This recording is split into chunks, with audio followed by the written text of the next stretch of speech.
Primeiro-Ministro Kairala Sanana Guzmão, Raceiro de Espaço Ida, Orinomia e Mananguito, Halo Transição do Serviço Administração Raio. Se vê que a apresentação de Halo, em conjunto, coletivo, aguarda até o Presidente da República promulga a Lei Raio de Alteração, será uma futura instituição em terreno e, último, o Governo Central a sair do espaço no governo menino. Despacho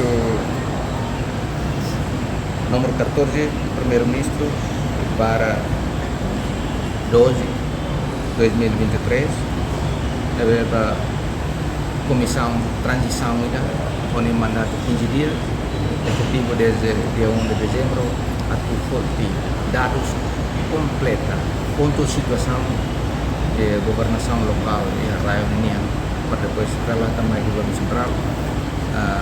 Antes o governo central implementa a lei Raio União, desde que promulgou, indica a autoridade de reforma.